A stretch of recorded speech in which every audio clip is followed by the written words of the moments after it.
Hey, Mama and Papa Bears. I hope this episode finds you still fighting to thrive. It's still early in 2023, and though parenthood will always have its struggles and obstacles to overcome, I still look forward to the joyous miracles that happen each day.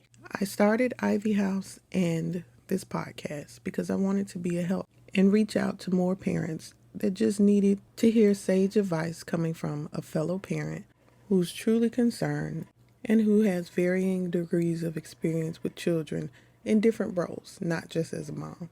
That being said, I've had quite a few more requests for parenting advice, so I guess I'll be putting my parenting coach hat on. I'd like to talk about showing physical affection to your child. Most of you have heard of the 5 love languages, and physical touch is one of them. It's very important to our children. Most of them thrive on physical touch. It's the reason why skin-to-skin contact is encouraged immediately after birth. Not to get too scientific, but there are chemical changes that take place in mom and dad every time that physical touch is engaged, every time that child smells mom or dad's scent, and vice versa. I'm going to grotesquely oversimplify this, but let's just think of it being a very primal form of nurturing and love. Like you, I'm always running across things on my news feed and on social media that give me pause. In this particular article, there was a mom sincerely questioning whether or not she was wrong because she rejected how her tween daughter initiated a cuddle and told her she was too old. I'm not sure about you, but I personally hate clickbait. If something grabs my attention, I really hope in the next few sentences it has more detail. Don't make me search for it.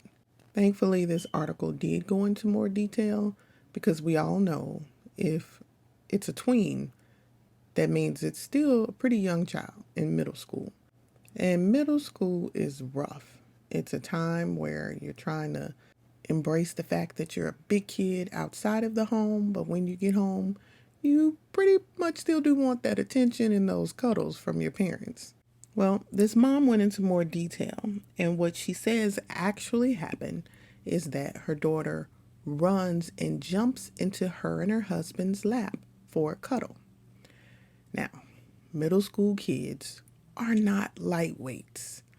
I personally call those types of hugs cannonball hugs. When my toddler does it, sometimes, most of the time, it hurts.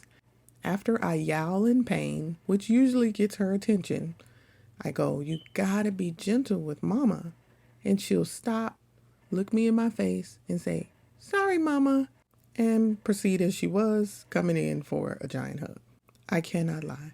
I love it, and I will take it anytime. I just kind of wish the cannonball part really would cease. So in defense of that mom, I do understand the pain of a cannonball hug. Now, back to the story. Well, immediately after her daughter's abrupt and aggressive show of affection, this mom yells, "Get off me! You're too old for that!" Her daughter ran to her room and has not tried to get in her lap for a hug since. Not only that, this mom also stated that things have been tense between her and her daughter ever since. Her daughter doesn't talk to her unless she absolutely has to. And at bedtime, when mom tries to initiate a hug goodnight, her daughter does not hug her back. This story really does make me sad. The fact of the matter is, I do believe this is a really good mom who just happened to make a mistake. I imagine if this was early in the morning, perhaps she hadn't slept well or hadn't had her cup of coffee yet. It may have even been after school, work, or any type of long day where she was just exhausted, unprepared. When we're burned out, many times we do not have the proper response in an instant. Whatever's in the cup comes out.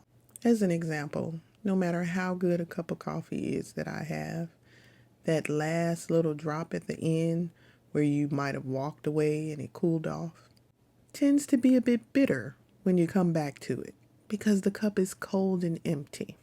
Parents, let's stop trying to pour from empty cups And let's not beat ourselves up when our response isn't as graceful and merciful as we would like it to be. That being said, the thing to do after you realize that you overreacted is to sincerely apologize.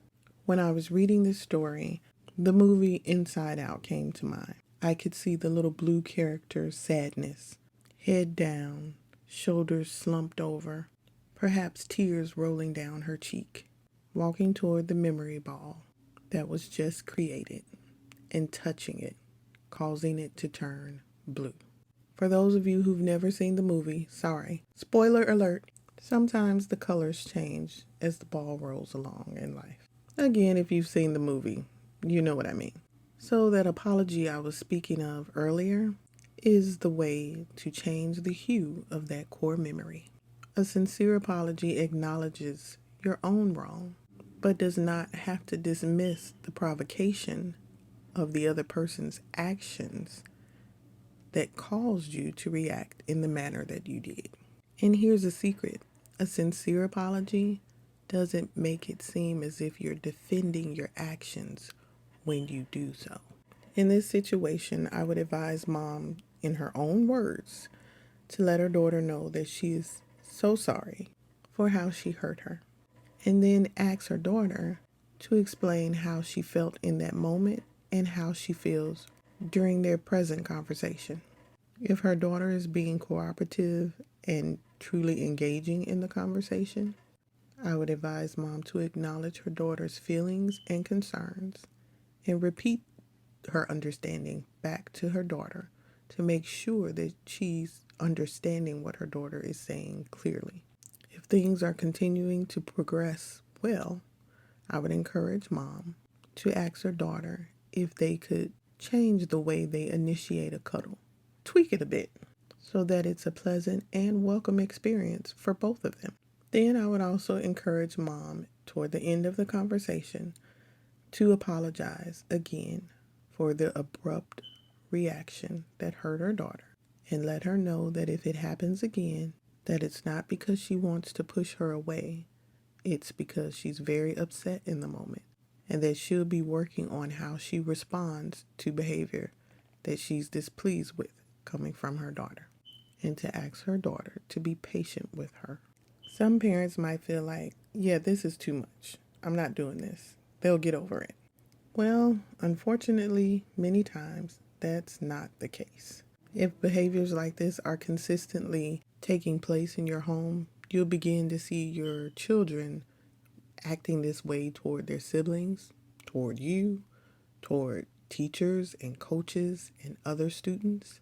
We are our children's first teachers of almost everything. They learn from us through precept and example.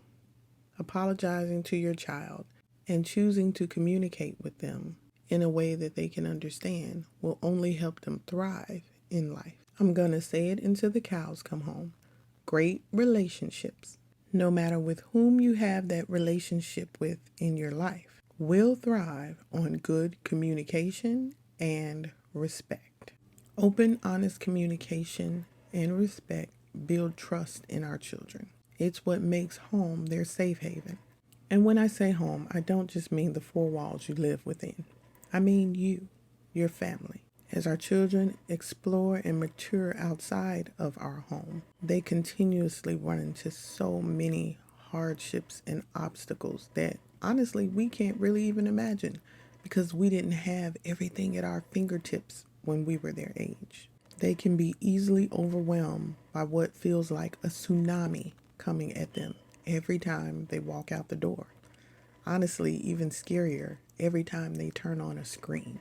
Sorry, I'm not trying to freak your parents out, just, trying to be clear in the reality that our children live in. They're dependent on us to be part of that strong foundation and support that will help them thrive in life. If you don't already own a copy of my debut book, Are You Listening?, I strongly suggest that you pick up one. I did write this book with new readers in mind, with the intent of challenging them to read more and build their vocabulary. But I also included a lot of vibrant illustrations on every other page to keep them turning the pages. To be honest with you, it's a book for all ages. My toddler loves it, and the adults that have read it adore it. I've been told it reads like a movie. Holistically, Are You Listening was written to encourage all family members to take the time to listen to one another. There's quite a few engagement activities in the back of the book that also encourage building good communication skills as well. You can find Are You Listening on the Ivy House website at coveredinivy.com or on Amazon. That's all for now. And as always, I'm sending you vibes of love and sanity. Your Forever Mama Bear.